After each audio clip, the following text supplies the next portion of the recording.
भारत का संविधान की विशेषताएं इस प्रकार है। पहला, लिखित और निर्मित संविधान। भारत का संविधान विशेष समय में निश्चित योजना के अनुसार संविधान सभा के द्वारा बनाया गया। सरकार के गठन, कार्यपालिका, व्यवस्थापिका और न्यायपालिका के कार्य एवं शक्तियों का वर्णन इसमें स्पष्ट रूप से लिख दिया गया है। दूसरा, लोक प्रभुत्व पर आधारित संविधान।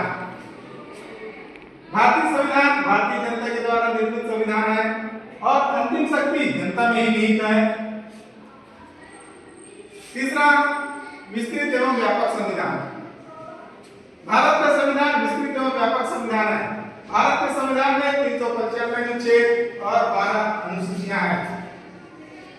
चौथा, संपूर्ण प्रभुत्व संपन्न लोकतंत्रात्मक गणराज्य। कहने का तात्पर्य है कि भारत अपने आप में आर्थिक एवं बाह्य मामले में पूर्ण रूप से स्वतंत्र है, किसी अन्य देश के अधीन नहीं है। लोकतंत्रात्मक कहने का मतलब यह है कि यहाँ पर जनता के लिए जनता के द्वारा शासन, जिसे हम लोकतंत्र कहते हैं, वो स्थापित किया गया है। गणराज्य का मतलब यह है कि देश का प्रमुख राष्ट्रपति वंशानुगत न होकर के जनता के द्वारा अप्रत्यक्ष रूप से निर्वाचित प्रतिनिधि होता है। पांचवा, समाजवादी राज्य की स्थापना। 1976 के 42वें संविधान संशोधन के अनुसार संविधान में समाजवादी राज्य की स्थापना की गई है। इसके अंतर्गत देश के समस्त नागरिकों को उनकी उन्नति एवं विकास के लिए समान आर्थिक, सामाजिक और राजनीतिक अवसर प्रदान किए जाएंगे। उत्पत्ति एवं वितरण पर पूरे समाज का अधिकार होगा। छठवां, पंथनिरपेक्ष राज्य की स्थापना। भारतीय संविधान के 1976 के 42वें संविधान संशोधन के अनुसार भारत का अपना कोई राजधर्म नहीं है। राज्य की दृष्टि से सभी धर्म समान हैं। सभी व्यक्तियों को अपनी इच्छा के अनुसार किसी भी धर्म को मानने, उसकी उपासना करने और उसके अनुसार आचरण करने तथा प्रचार प्रसार करने की पूरी स्वतंत्रता होगी। सातवां, संघात्मक उपयोगी एकात्मक। भारतीय संविधान बाहर से संघात्मक है, लेकिन उसकी आत्मा एकात्मक है। भारतीय संविधान के संघात्मक लक्षण इस प्रकार है। पहला, केंद्र और राज्य के मध्य शक्ति विभाजन। दूसरा, संविधान की सर्वोच्चता। तीसरा, स्वतंत्र न्यायपालिका। इसके विपरीत आपातकाल में संविधान पूर्ण रूप से एकात्मक हो जाता है। संपूर्ण शक्तियां केंद्र के हाथ में आ जाती है। विशेषता, कठोर और लचीले संविधान का मिश्रण। भारतीय संविधान की आठवीं विशेषता कठोर और लचीला संविधान के अंतर्गत हम देखते हैं कि कुछ अनुच्छेदों में संशोधन आसानी से संसद के साधारण बहुमत के आधार पर हो जाते हैं। इसे हम लचीला संविधान कहते हैं। जबकि संविधान के कुछ अनुच्छेद में संशोधन करने के लिए संसद के दोनों सदनों में उपस्थित सदस्यों के 2/3 बहुमत के साथ साथ कम से कम आधे राज्यों की विधानसभाओं की स्वीकृति लेना आवश्यक होता है। इसे हम कठोर संविधान कहते हैं। भारतीय संविधान की विशेषता के अंतर्गत 9वीं विशेषता है संसदीय शासन प्रणाली। भारत में संसदीय शासन प्रणाली को अपनाया गया है। संसदीय शासन प्रणाली के अंतर्गत संविधान निर्माताओं ने भारत में संसदात्मक शासन व्यवस्था की स्थापना की गई है, जिसके अंतर्गत भारत का राष्ट्रपति नाम मात्र का शासक होगा। मंत्रिमंडल लोकसभा के प्रति उत्तरदायी होती है। मंत्रिमंडल का कार्यकाल निश्चित होता है। मंत्रियों का सामूहिक उत्तरदायित्व होता है। व्यवस्थापिका व कार्यपालिका में घनिष्ठ संबंध होता है। भारतीय संविधान के विशेषता के अंतर्गत 10वीं विशेषता स्वतंत्र न्यायपालिका। भारतीय न्यायपालिका को स्वतंत्र व निष्पक्ष बनाए रखने के लिए कार्यपालिका और व्यवस्थापिका के नियंत्रण से मुक्त रखा गया है। भारत का सर्वोच्च न्यायालय संविधान का संरक्षक और व्याख्याता है। भारत का सर्वोच्च न्यायालय मौलिक अधिकारों की रक्षा करता है। केंद्र व राज्य के मध्य विवादों का निपटारा करता है। भारत के संविधान को रक्षा करने के लिए न्यायिक पुनर्विलोकन के अधिकार के अंतर्गत संसद के द्वारा बनाए गए संविधान के विपरीत कानून को सर्वोच्च न्यायालय जो है वो अवैध घोषित कर सकता है। न्यायाधीशों की स्वतंत्रता बनाए रखने के लिए संविधान में कई प्रकार की व्यवस्थाएं की गई है। न्यायाधीशों की नियुक्ति राष्ट्रपति के द्वारा की जाती है। उसके सेवावधि में न्यायाधीशों के वेतन और भत्तों में तथा सुविधाओं में किसी भी प्रकार की कोई कटौती नहीं की जाती। न्यायाधीशों को केवल महाभियोग की प्रक्रिया के द्वारा ही उनको उनके पद से हटाया जा सकता है। 11वां, लोक कल्याणकारी राज्य की स्थापना। भारतीय संविधान में लोक कल्याणकारी राज्य की स्थापना की गई है, जिसके अंतर्गत समस्त नागरिकों को सामाजिक, आर्थिक, राजनीतिक न्याय मिलेगा। विचारों की अभिव्यक्ति, विश्वास, धर्म और उपासना की पूर्ण स्वतंत्रता होगी और सभी को अपने शारीरिक, मानसिक, आर्थिक और राजनीतिक विकास के पूर्ण अवसर प्राप्त होंगे। 12वां, संविधान की सर्वोच्चता। भारतीय संविधान भारत का सर्वोच्च कानून है। संविधान के विपरीत बनाए गए कानून को सर्वोच्च न्यायालय अवैध घोषित कर देती है। राष्ट्रपति, प्रधानमंत्री तथा अन्य सरकारी पद अपना ग्रहण करने के पूर्व संविधान के प्रति सम्मान और निष्ठा की शपथ लेते हैं तथा न्यायाधीश भी संविधान की रक्षा का शपथ लेते हैं। 14वां, राज्य के नीति निर्देशक तत्वों की व्यवस्था।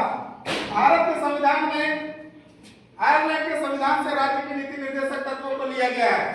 केंद्र व राज्य सरकारों का कर्तव्य होगा कि वो राज्य का संचालन और कानून बनाने में इन राज्य के नीति निर्देशक तत्वों के निर्देश में कार्य करें। राज्य के नीति निर्देशक तत्वों के पीछे न्यायिक शक्ति नहीं है।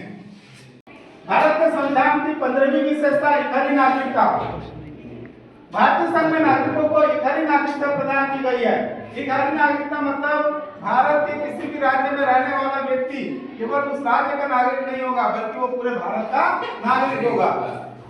इकहरी नागरिकता से नागरिकों में प्रांतीयता, क्षेत्रीयता जैसे संकुचित विचारधाराओं से इनको दूर रखा गया है। 16वां, वयस्क मताधिकार। देश के समस्त नागरिकों को, चाहे वो किसी भी धर्म का हो, जाति का हो, संप्रदाय का हो, अमीर हो, गरीब हो, महिला हो, पुरुष हो, बिना किसी भेदभाव के सभी को वोट देने का अधिकार दिया गया है। वयस्क मताधिकार, जब भारत का संविधान बना उस समय 21 वर्ष के आयु पूर्ण कर चुके सभी व्यक्तियों को वोट डालने का अधिकार था, जिसे वर्तमान में घटा करके 18 वर्ष के पूर्ण किए गए आयु वर्ग के सभी महिला और पुरुष को वोट डालने का अधिकार दिया गया है। 17वां, आपातकालीन प्रावधान। भारत के राष्ट्रपति को 3 विषम परिस्थितियों में आपातकाल की घोषणा करने का अधिकार है। आपातकाल की घोषणा भारत के राष्ट्रपति 3 परिस्थितियों में करता है, वो इस प्रकार है। पहला, आंतरिक एवं बाह्य विद्रोह। संविधान के अनुच्छेद 352 के अनुसार युद्ध, बाह्य आक्रमण एवं सशस्त्र विद्रोह के समय में भारत का राष्ट्रपति देश में आपातकाल की घोषणा कर सकता है। दूसरा, संवैधानिक संकट। संविधान के अनुच्छेद 356 के अनुसार राज्य में संवैधानिक तंत्र की विफलता होने की स्थिति में भारत का राष्ट्रपति किसी राज्य की सरकार को भंग कर सकता है।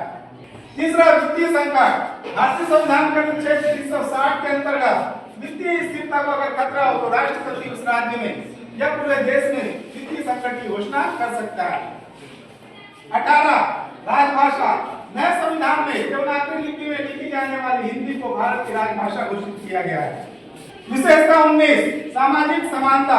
संविधान के अनुच्छेद 17 के द्वारा अस्पृश्यता अर्थात छूआछूत का अंत कर दिया गया है। अस्पृश्यता का आचरण विधि के अनुसार दंडनीय होगा। विशेषता 20, अल्पसंख्यक तथा पिछड़े वर्गों के हितों की रक्षा के लिए विशेष व्यवस्थाएं की गई है, जिससे वे बहुसंख्यक के अत्याचार का शिकार न हो। अल्पसंख्यक तथा पिछड़े वर्ग के जाति के हितों की रक्षा के लिए इनकी भाषा, धर्म, संस्कृति के हितों की व्यवस्था की गई है। अनुसूचित जाति जनजातियों के लिए सरकारी नौकरी, लोकसभा तथा राज्यसभा में आरक्षण की व्यवस्थाएं की गई है। 21, मौलिक अधिकार और मौलिक कर्तव्यों की व्यवस्था। मौलिक अधिकार। 26 जनवरी 1950 को जब भारत का संविधान लागू हुआ उस समय हमें 7 मौलिक अधिकार दिए गए थे, जिनमें पहला समानता का अधिकार, दूसरा स्वतंत्रता का अधिकार, तीसरा शोषण के विरुद्ध अधिकार, चौथा धार्मिक स्वतंत्रता का अधिकार, पांचवा संस्कृति तथा शिक्षा संबंधी अधिकार, छठवां संवैधानिक विचारों का अधिकार और सातवां संपत्ति का अधिकार। लेकिन 1989 में 44वें संविधान संशोधन के द्वारा संपत्ति के अधिकार को हटा दिया गया है। वर्तमान में हमें 6 मौलिक अधिकार प्राप्त है। जिस समय हमारे देश का संविधान लागू हुआ 26 जनवरी 1950 को, उस समय हमें 10 मौलिक कर्तव्य दिए गए थे, जो इस प्रकार है। पहला, संविधान का पालन तथा उसके आदर्शों, संस्थाओं और राष्ट्रीय का सम्मान करना। दूसरा, राष्ट्रीय आंदोलन के प्रेरक आदर्शों का पालन करना। तीसरा, भारत की संप्रभुता, एकता व अखंडता की रक्षा करना। चौथा, देश की रक्षा एवं राष्ट्र सेवा। पांचवा, भारत के लोगों में समरसता और भ्रातृत्व की भावना का विकास करना। छठवां, भारत की समृद्ध संस्कृति और गौरवशाली परंपरा की रक्षा करना। सातवां, प्राकृतिक पर्यावरण की रक्षा और सभी प्राणियों के प्रति दया भाव रखना। आठवां, वैज्ञानिक दृष्टिकोण, मानवतावाद और ज्ञानार्जन का विकास करना। नौवां, सार्वजनिक संपत्ति की सुरक्षा एवं हिंसा को दूर करना। 10वां, व्यक्तिगत तथा सामूहिक उत्कर्ष का प्रयास करना।